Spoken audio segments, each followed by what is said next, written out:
Et voilà, avec cet épisode 9, Star Wars, l'ascension de Skywalker, c'est la fin d'une saga qui a commencé en 1977 avec Star Wars épisode 4, un nouvel espoir, appelé autrefois la guerre des étoiles en France. Et c'est surtout le dernier épisode d'une trilogie commencée sous l'ère Disney. Alors que dire de ce film? Déjà pour vous situer, sachez que j'ai très bien supporté la prélogie, ce qui n'est pas le cas de beaucoup de monde, je vous l'accorde. Pour Star Wars, je suis donc plutôt bon public. Par contre, je considère le 7 comme une bouse intergalactique qui n'est qu'une pâle copie du scénario de Star Wars 4. Encore une étoile de la mort?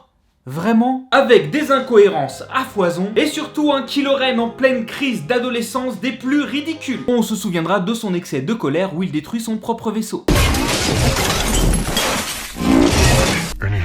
Pour ma part, j'ai préféré le 8, même s'il a été détesté par beaucoup, parce qu'il a au moins le mérite d'essayer de nous raconter une histoire sans repomper sur l'ancienne trilogie. Alors autant vous dire que quand j'ai entendu que J.J. Abrams allait reprendre les rênes de Star Wars 9, puisque c'est lui le réalisateur du 7 que j'ai détesté, je me suis dit que c'était mort pour Star Wars. Du coup, les 30 premières minutes du film ne m'ont pas du tout étonné, puisque c'est sans doute le pire du pire de tous les épisodes réalisés sur Star Wars à ce jour. Là, le but de J.J. Abrams est assez clair. Il enchaîne les séquences d'un fanboyisme absolu, et tout ça de manière ultra rapide pour nous présenter l'état des lieux et le contexte avant d'entrer dans le vif du sujet. Et surtout, pour nous laver le cerveau. Par exemple, on commence par un Faucon Millenium qui fait des bonds supraluminiques afin d'échapper à des TIE Fighters, qui ont visiblement maintenant la possibilité de sauter à vitesse lumière, tout en suivant une cible qui elle-même fait des sauts à la vitesse de la lumière et en restant exactement à la même distance. Et le pire, c'est qu'à chaque saut, on atterrit sur une planète ou sur une scène qui sont à chaque fois des références à la trilogie originale. Alors du coup, c'est complètement dégueulasse d'amener du fanboyisme comme ça, sans nuance, sans côté épique. Du coup, on est là sur son siège tranquille, en train de regarder un Faucon Millenium faire des sauts de puce à vitesse lumière,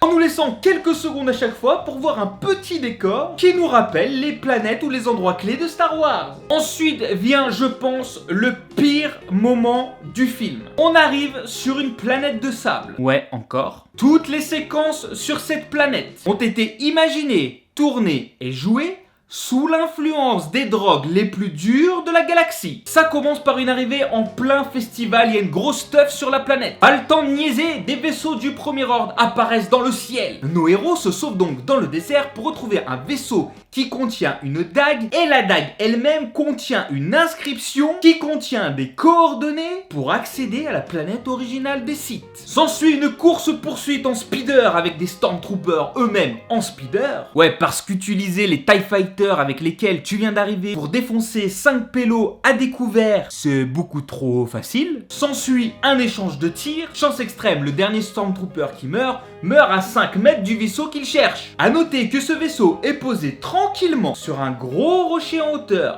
bien visible depuis des années. Tout ça à 10 bornes d'une fête qui réunit des milliers de personnes, sans qu'un mec un peu bourré ait eu l'idée de rentrer dans le vaisseau à un moment ou un autre. Alors tout le monde décide de rentrer dans le vaisseau, sauf Rey qui doit avoir la chiasse. Enfin, elle ressent quelque chose dans la force. Enfin, on le comprend parce que personne dans le vaisseau ne s'étonne du comportement de cette teubée depuis le temps. Du coup, elle se dit qu'attendre au milieu du désert à découvert pour faire repérer ses petits copains qui sont dans le vaisseau, c'est probablement une bonne idée. Alors là, il se passe 3 trucs importants en même temps. On découvre pour la première fois les chevaliers de Ren qui apparaissent en haut d'une grosse pierre posée en hauteur. Encore une. Ils sont tous là sur leur pierre en mode badass, en recherchant manifestement, personne. Mais qu'est-ce qu'ils foutent ces cons en haut de ce rocher? Bon, vous allez dire que je troll un peu. Oui. Mais à part faire des apparitions comme ça d'un coup, ils ne serviront à rien tout le long du film. C'était juste histoire de mettre une idée de l'univers étendu comme ça dans le film sans aucune raison. Deuxièmement, Kylo Ren arrive dans un vaisseau. Il retrouve Rey dans le désert. C'est pas très compliqué. Et cherche à lui rentrer dedans. La Rey défonce le vaisseau de Kylo Ren. Le mec, il fait un crash de folie. Il sort de là-dedans, il va voir Rey, et qu'est-ce qu'il lui dit? Qu'il veut pas lui faire du mal. Mais alors pourquoi t'essayes de l'écraser avec un vaisseau? Troisièmement, des Stormtroopers débarquent avec un vaisseau de transport. Bon, ils ont même pas vu Rey à 10 mètres, mais ils se posent avec une chance incroyable à moins de 100 mètres du vaisseau où sont les autres, sans les voir non plus. Alors qu'ils sont dans un putain de vaisseau sur un rocher, bordel, au milieu d'un désert complètement vide. Alors là tu te dis, on va pas pouvoir faire pire. Eh bien si, deux chevaliers de Ren voient Chewbacca descendre du vaisseau. Et donc, ils le capturent. Donc là, tu te dis, ils vont faire le lien entre la descente de Chewbacca et le vaisseau en haut du rocher. Que nenni, personne ne réagit. Il y a juste une putain de pente qui monte du sol jusqu'au rocher vers le vaisseau, les mecs. En plus, c'est con dans le vaisseau. À ce moment-là, qu'est-ce qu'ils font? Ils rallument les réacteurs du vaisseau. Réaction des Stormtroopers positionnés à moins de 100 mètres? Aucune. Les chevaliers de Ren ramènent Chewbacca dans le vaisseau de transport en indiquant qu'ils n'ont pas trouvé les autres. Mais ils sont juste là, regarde bordel. Et là s'ensuit un combat entre Rey et Kylo Ren. Le vaisseau de transport emportant Chewbacca dans l'espace, Rey détruit le vaisseau qui embarque Chewbacca avec des éclairs du côté obscur de la Force. Et c'est là qu'on apprend que Rey fait partie de la famille de Palpatine. Ouais, c'est sa petite fille. Super. Alors bien sûr, tout le monde chiale la mort de Chewie. Ils décollent tous avec le vaisseau trouvé dans le désert. Et on apprend 5 minutes plus tard que non, Chewie n'est pas mort. Explication?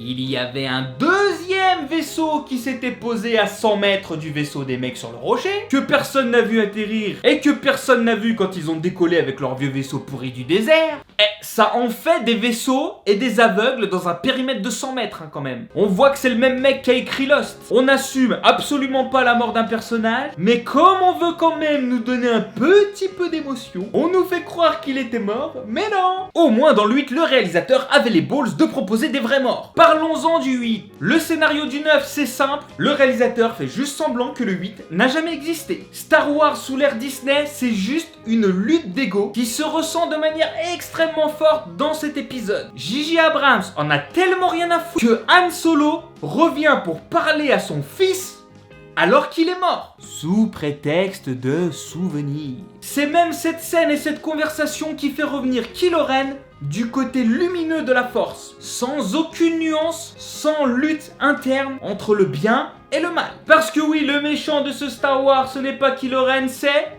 Palpatine. Kylo Ren, maintenant Ben et Rey se battent ensemble pour le faire tomber. Ce qui est une énième manière de conchier sur la trilogie originale qui, rappelons-le, par l'extermination de tous les Jedi par Vador et son sacrifice final pour sauver son fils, ramenait l'équilibre dans la Force, faisant de lui l'élu de la prophétie. Eh bien non, J.J. Abrams a vu le hashtag MeToo sur Twitter et il décide que c'est Rey l'élu. Et pour ça, il faut tuer Ben, parce qu'il ne peut pas y avoir deux Jedi. C'est ce qu'il fait sur ce qui est sans doute la pire scène de Star Wars, la fin de cet épisode. Ben se sacrifie pour sauver Rey et à ce moment-là, Rey et Ben s'embrassent. Oui, vous avez entendu. Mais pourquoi? Ça n'a aucun sens ni aucun intérêt. Il n'y a aucune relation amoureuse qui transparaît de tous les épisodes. Et à raison, puisqu'ils ont une relation fraternelle. Bon, vous me direz que l'inceste chez les Skywalker, ce n'est pas un problème. Même si dans la première trilogie, c'est assez drôle et bien amené. Ce qui n'est pas le cas ici. Quand ça se passe à l'écran, toute la salle était en mode...